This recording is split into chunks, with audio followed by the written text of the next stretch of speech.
अब तक आपने देखा, धूर्तासुर पहुंचा गोकुल ज्योतिषी के भेष में, किया गोकुल के खेतों को नष्ट। मैं बर्बाद हो गया नंद जी, मेरी फसलें जलकर नष्ट हो गई नंद बाबा। और किया गोकुल वासियों को भ्रमित। घर में पड़ी सभी मूल्यवान वस्तुएं एक पात्र में रख दो और उस पात्र को अपने सर पर रखकर अपने घर की दक्षिण दिशा की ओर प्रस्थान करो। दाऊ ने दिया सुझाव धूर्तासुर को परास्त करने का, परंतु कान्हा ने जताई असमर्थता धूर्तासुर को प्राप्त वरदान के कारण।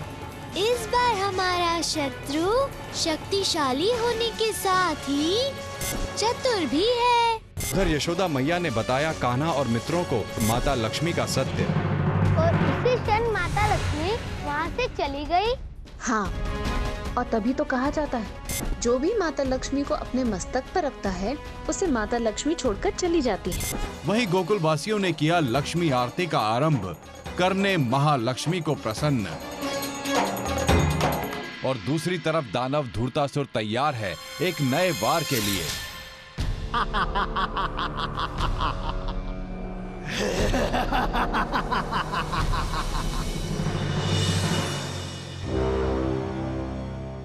चंद्रमा,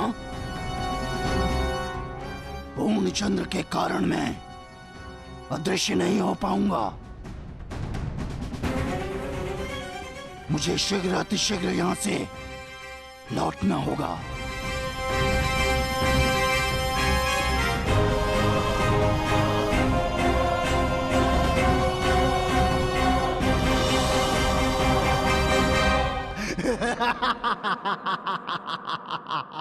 तू यहाँ कृष्णा? हाँ धूर्तासुर, 3 दिन से हर क्षण मैं इस घड़ी की प्रतीक्षा कर रहा था। अब तेरे पाप का घड़ा भर चुका है। अच्छा हुआ तू स्वयं यहाँ आ गया कृष्णा। आज मैं अपने पूर्वज जंबासुर का प्रतिशोध लेकर जाऊंगा।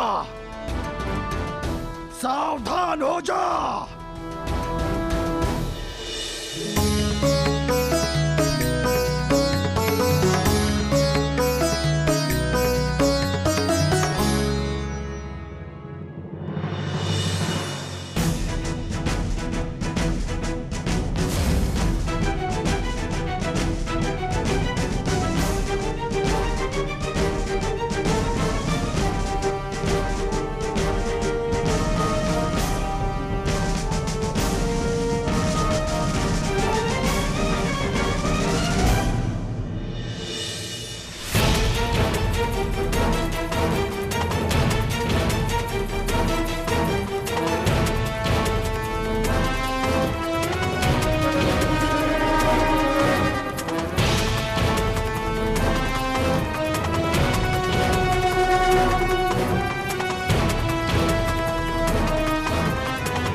कान्हा,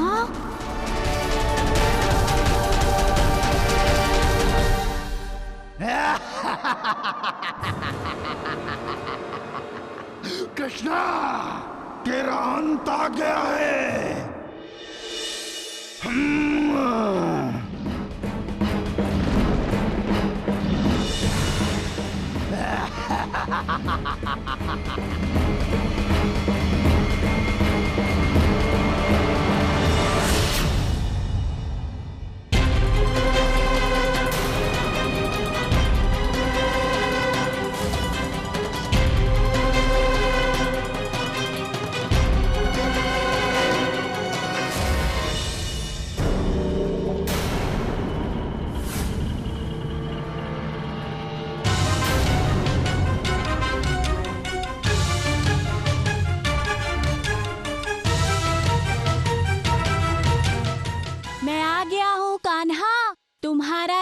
तुम्हें कुछ नहीं होने देगा।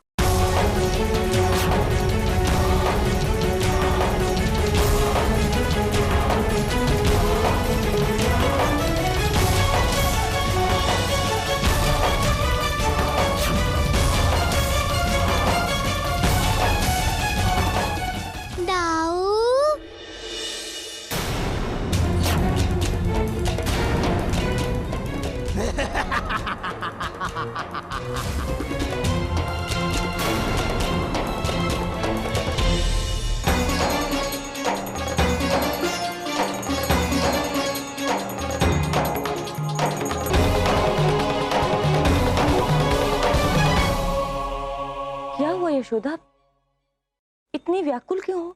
जी देखिए ना, कान्हा और बलराम तो यहीं थे, फिर अचानक कहाँ चले गए?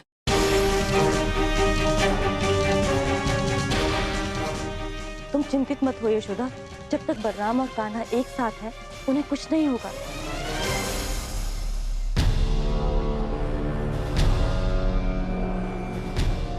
कान्हा, हमें शीघ्र ही धूर्तासुर को समाप्त करना होगा। दिन निकलते ही ये और पुनः शक्तिशाली हो जाएगा। दाऊ, अब तो केवल देवी लक्ष्मी ही हमें इस संकट से निकाल सकती है।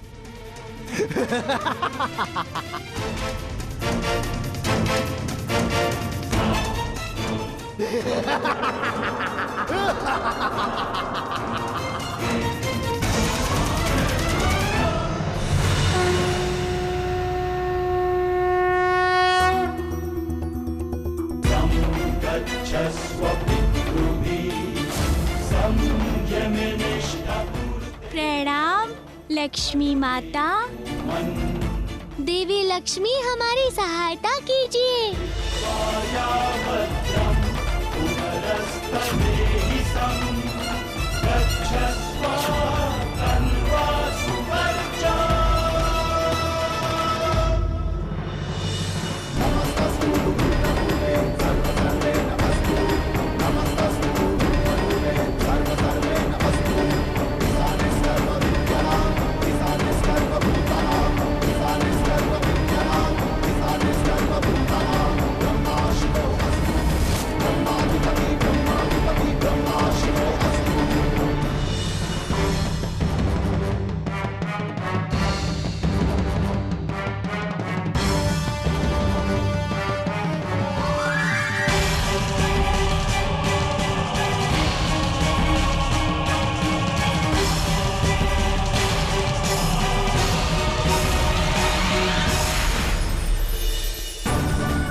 ये पात्र कहाँ गया?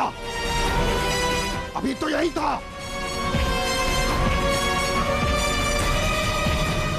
लक्ष्मी को मस्तक पर रखने की भूल तुम्हारे पूर्वज जम्बासुर ने भी की थी, और आज तुम भी उसी भूल के कारण मारे जाओगे।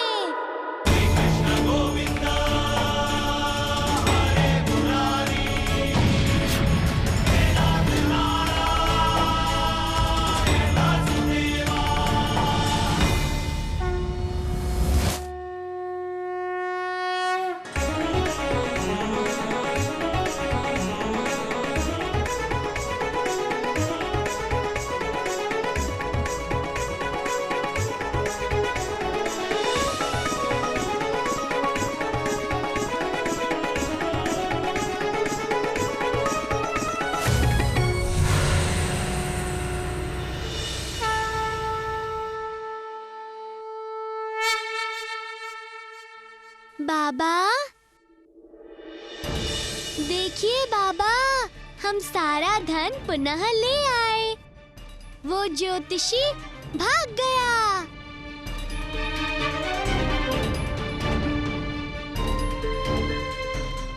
खटपति, तुमने तो मर्यादा की सारी सीमाएं ही लांघ दी।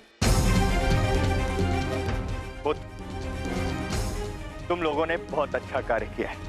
परंतु कान्हा, तुम सबने ये किया कैसे?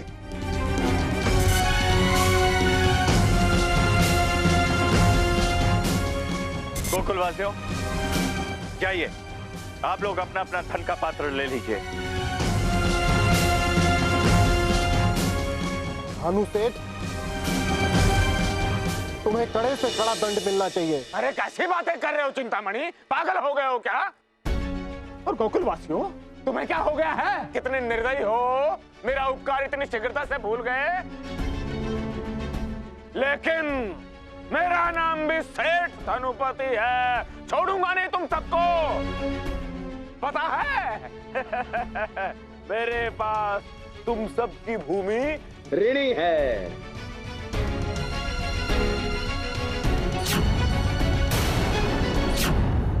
तुम सबके अंगूठे के निशान लगाया हुआ पत्र है मेरे पास। ये देखो, देखो तुम सब।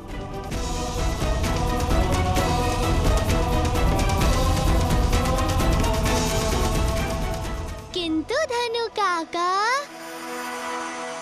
इन पत्रों पर तो कुछ नहीं लिखा। ये तो रिक्त है। ऐसा कैसे हो सकता है? हाँ? ऐसा कैसे हो सकता है? ये कौन सा छल है तेरा?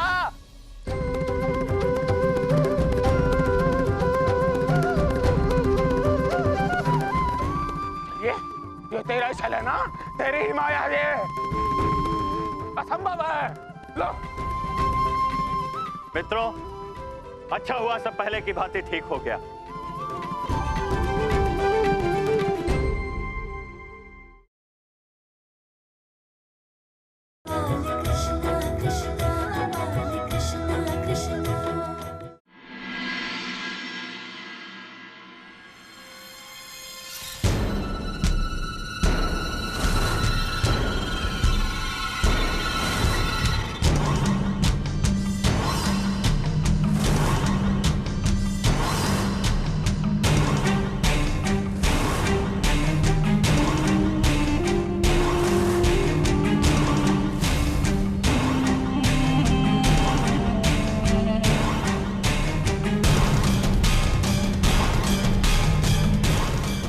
कौन है?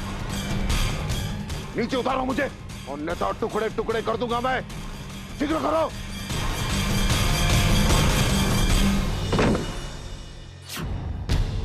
कौन है? कहां छुप कर बैठा है? समक्षा मेरे, समक्षा।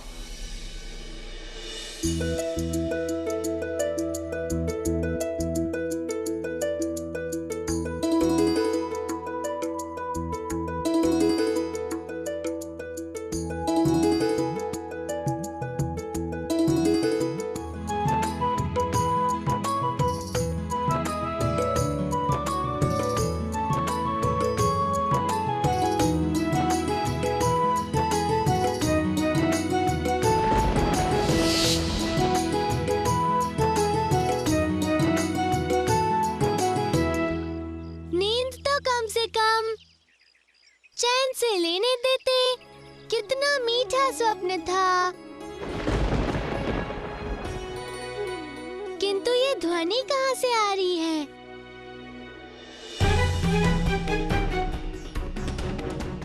दाऊ, ये क्या हो रहा है? देखो ना कान्हा,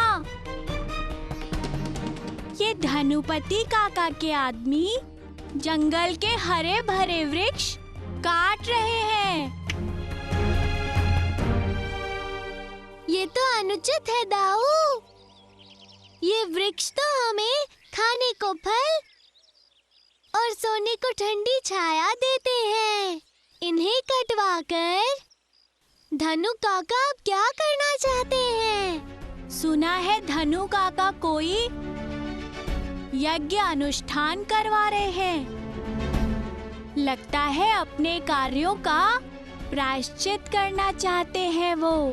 प्रायश्चित? हम भी तो देखें, इन हरे भरे वृक्षों को काटकर कैसा प्रायश्चित करना चाहते हैं।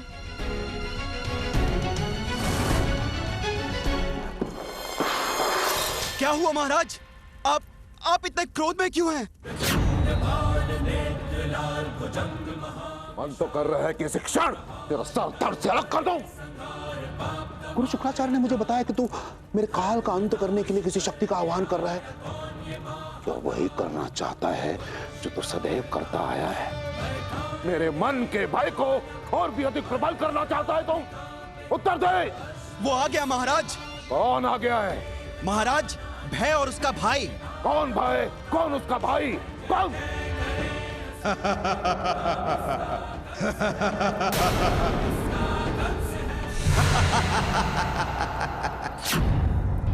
हाँ, मैं भय हूं।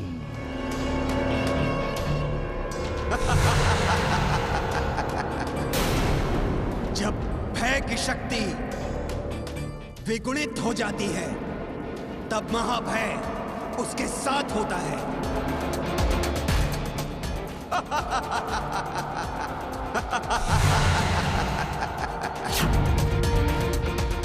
भय और महाभय जिस ओर देखते हैं, मैं मृत्यु वहां प्रलाप फैलाता हूं।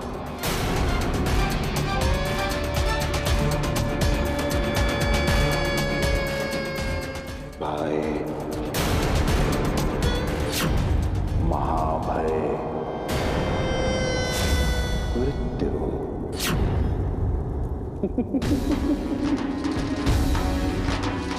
कृष्णा।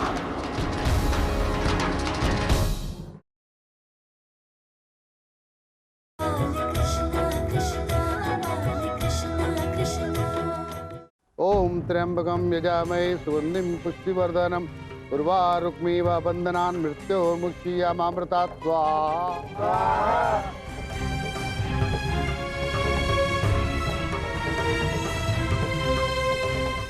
अच्छा, तो ये बात है धनु काका। इतना बड़ा हवन अनुष्ठान तो मैंने कभी नहीं देखा। पूरा गोकुल अचरज में है। बस उन्हें एक ही संदेह है कि कहीं तुम पूर्व की भांति इस बार भी गोकुल से ली हुई पूजा सामग्री किसी अन्य साहूकार को तो नहीं भेज दोगे? शिव शिव शिव शिव शिव शिव। ये गोकुल वासी भी निरे के निरे मूर्ख। ये देखो, ये हैं हमारे कुलगुरु श्री श्री व्यग्रविद जी। बहुत ही महान व्यक्ति हैं। बड़े समय के पश्चात हमारे यहाँ पधारे हैं। इन्हीं के आगमन के उपलक्ष्य में मैं ये यज्ञ करवा रहा हूँ।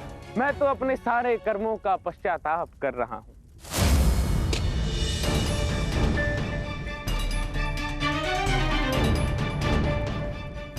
अरे मूर्ख, क्या किया ये? क्या किया? क्या किया? क्या किया ये? क्यों किया ये? क्यों किया? इतनी बड़ी हानि कर दी तूने। वैसे ही गोकुल में दाताओं की कमी है और तूने इतनी बड़ी हानि कर दी। मूर्ख हो गए हो क्या? गुलराज, इधर आओ। तुम यहाँ खड़े खड़े मेरा मुंह क्या देख रहे हो? इतनी बड़ी हानि हो गई और शीघ्रता से गोकुल जाओ। जाकर घी और दूध की व्यवस्था करो। शीघ्रता से जाओ। मेरे यज्ञ में दूध और घी की नदियां बहनी चाहिए। नदियां, समझे? ये कोई ऐसा वैसा यज्ञ नहीं है, महाधनुपति यज्ञ है। चाहे तो पूरा का पूरा वन काट देना, क्योंकि मेरा ये यज्ञ पूरे के पूरे 10 दिन चलेगा और 10 दिन तक हवन कुंड में अग्नि प्रज्वलित होगी। जाओ।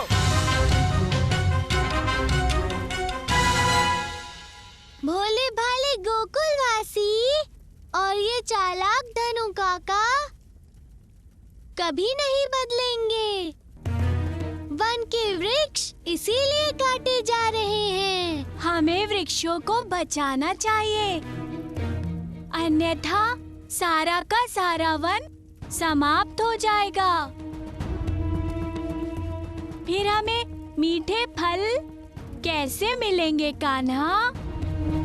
फिर हम कड़ी दोपहरी में हम वृक्षों की छाया के बिना कहाँ खेलेंगे कान्हा? कौन है यहाँ? कौन है? अवश्य ही कोई है। कौन हो सकता है? अरे कौन है?